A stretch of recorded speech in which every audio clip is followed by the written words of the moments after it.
روزه د الله لپاره نشي او دا د الله او بنده په میش کې او تعلق دی بیا دا روزه تاسو په چا باندې احسان نه دی دا روزه مولا داسې نیول پکار دي چې زما او د الله په میش کې او تعلق دی خلق باندې زما سره احسان نشي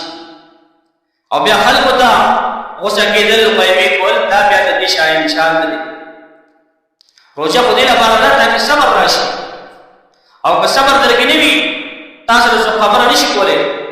پر روزه کې تاسو نه داسې وکړئ تاسو له سلام نشي کولای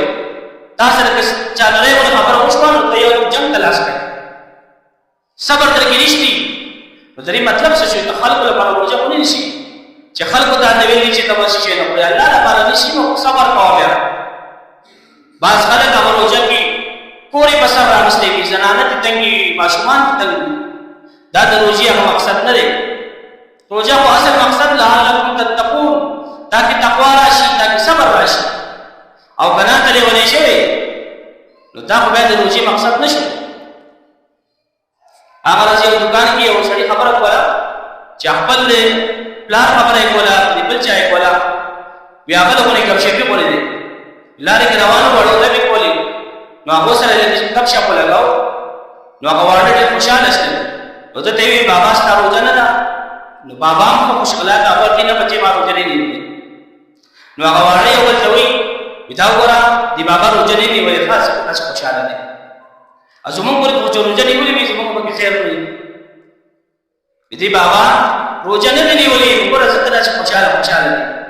هغه بابا څنګه کوله نو زمون په معاشره کې داسې کسان وي چې هغه نو وارن تک وي زنانم تک وي چې روزه راشي نو هغه پټه شي چې الله تعالی وسپي روزه را او داسې حالات دي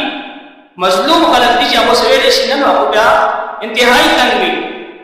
د قشانه زموږ د بازارونو حال وګورئ هر ورځ چې هغه جنگ وي او بل وي دا ولې موږ روزه صرف ست ویل چې صرف په شي خوري نه الله دې روزه ستا هر څه روزه ده او دا کومه وګورو چې دا کوم جنگونه دي او په معاشره کې دا موږ د اسلام څخه تصویر پیش کړي که یو غیر مسلم راشي او په دې ماسپین کې کته په بازار کوتري او وګوري چې دا درځه پر پیږي او چانه تاسو کې چې دا څه چل دی دا ولي او څوک ورته وایي چې دا مسلمانانو د مقدس میاشت د رمضان مبارک ورته وایي چې الله پاک قرآن نازل کړی دی